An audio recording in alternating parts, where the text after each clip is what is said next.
여러분은 자기관리 끝판왕인 근육이 어떤 근육이라고 생각하시나요? 바로 복근입니다. 복근은 꾸준한 운동과 함께 식단을 병행해야지만 만들 수 있기 때문에 자기관리의 표징이 됩니다. 그리고 왠지 모르게 복근이 밋밋하면 상체가 완성되지 못한 느낌이 들기도 하죠. 그래서 많은 분들이 이 선명한 복근을 만들기 위해 크런치나 싯업, 행잉 레그레이즈, 롤아웃 등 다양한 복근 운동을 하고 있습니다. 하지만 크런치나 싯업 시 뒷목이 아프거나 허리 통증이 느껴지고 행잉 레그레이즈와 롤아웃을 할 때도 팔의 자극을 빼앗기거나 허리 통증이 느껴집니다. 여러분도 복근 운동 시 이와 같은 통증을 느껴본 적 있으신가요? 안녕하세요, 쇠질연구소입니다. 복근 운동을 하며 애꿎은 목과 허리 통증을 느끼는 분들이 많이 있습니다. 또한 복근보다 팔이나 하체에 자극을 빼앗기는 경우도 있죠. 그래서 이번 영상에서는 12가지 논문들을 바탕으로 과연 어떤 운동이 우리가 원하는 식스팩, 복근을 만드는데 가장 효과적인지 알아보고 왜 크런치나 싯업이 복근의 자극이 느껴지기보다 목과 허리 통증이 느껴지는지 알아보겠습니다. 여러분들이 이번 영상을 통해 알게 될 복근 운동을 꾸준히 수행한다면 빠르게 통증 없이 복근에만 제대로 된 자극을 때려줄 수 있으실 거예요.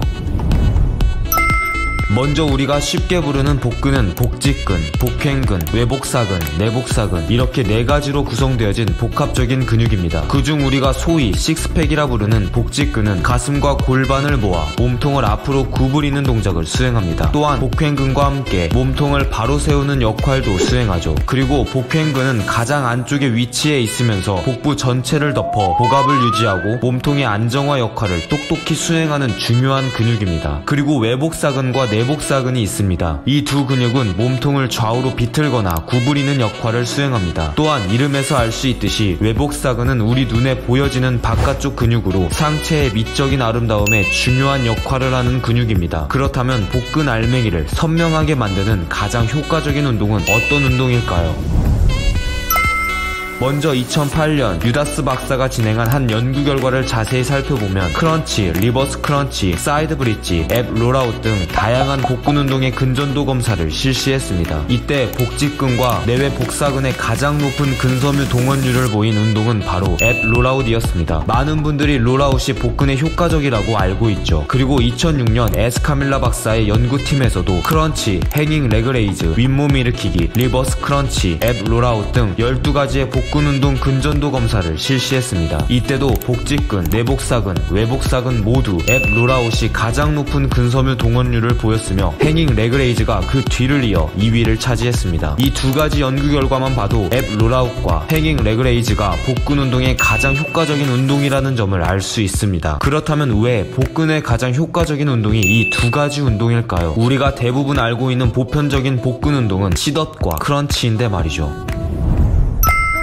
대다수 분들이 복근 운동하면 싯업이나 크런치를 가장 먼저 떠올립니다. 하지만 롤아웃과 행잉 레그레이즈가 더 효과적인 복근 운동이라는 점이 앞선 연구 결과를 통해 밝혀졌죠. 그럼 싯업과 크런치 운동이 왜 롤아웃이나 행잉 레그레이즈보다 복근 자극이 적을까요? 이를 뒷받침할 수 있는 논문이 하나 있습니다. 2013년 가셜 박사 연구팀은 코어 근육 고림 운동과 다중 관절 운동을 비교해 어떤 운동이 코어 근육을 더 활성화하는지 연구했습니다. 이 연구 결과를 자세히 살펴보면 코어 근육은 엉덩이와 어깨 관절 등 다른 근육들과 함께 사용되었을 때 더 높은 활성도를 보이는 것으로 밝혀졌습니다. 즉 크런치나 싯업과 같은 코어 근육을 고립시킨 운동보다 온몸의 협응 능력을 사용하는 롤아웃이나 행잉 레그레이즈 운동이 복근을 더 활성화시킨다는 사실이 밝혀진 것이죠. 하지만 롤아웃 또한 운동을 수행할 때 복근보다 팔에 더 힘이 들어가거나 허리 통증이 느껴지는 분들이 있습니다. 이처럼 롤아웃 또한 잘못된 자세로 하면 선명한 복근보다 애꿎은 허리 통증만 느껴질 수 있죠. 그럼 롤아웃은 어떤 자세로 해야 가장 효과적으로 복근을 털어줄 수 있을까요?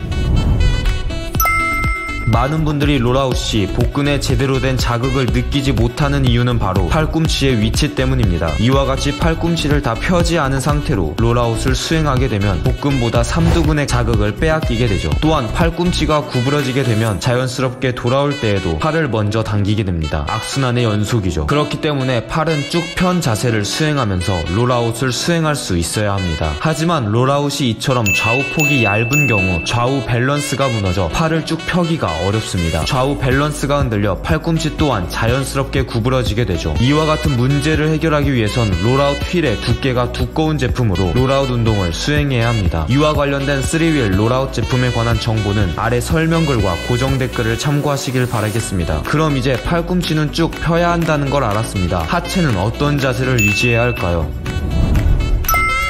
대다수 분들이 AB 롤아웃이 몸통과 가까이 위치했을 때 엉덩이 또한 뒤로 함께 넘어가게 됩니다. 이와 같이 앉은 자세를 취하게 되죠. 이는 복근에 제대로 된 자극을 느끼기 어렵습니다. 복근이 수축되어야 할 때 오히려 복근의 힘이 빠져버리게 되죠. 이때 허리도 함께 말리면서 복근보다 허리에 부담이 가해집니다. 그렇기 때문에 허리가 말리지 않도록 주의해야 합니다. 그리고 코어의 힘을 유지하고 엉덩이는 지면과 수직인 위치까지만 뒤로 이동해야 합니다. 그렇게 했을 때 복근에 더 강한 수축감을 느낄 수 있으실 거예요. 또한 끝으로 발은 지면에서 띄우고 롤아웃을 수행해야 하체에 힘이 실리지 않고 오로지 복근에 힘이 제대로 들어가게 됩니다. 여러분은 이번 영상을 통해 복근의 가장 효과적인 운동 두 가지를 알게 되셨습니다. 그리고 복직근과 내외 복사근의 가장 활성도 높은 롤아웃 자세에 대해서도 말이죠. 복근은 체지방을 함께 걷어내야 보여지는 부위로 식단과 유산소 운동도 함께 병행하면서 롤아웃과 같은 복근 운동으로 더 선명한 복근 알맹이를 만드시길 바라겠습니다. 그럼 다음번에도 체질하기 좋은 날 자세한 운동 꿀팁들로 돌아올 테니까요. 구독과 좋아요 눌러주시면 감사드리겠습니다. 감사합니다.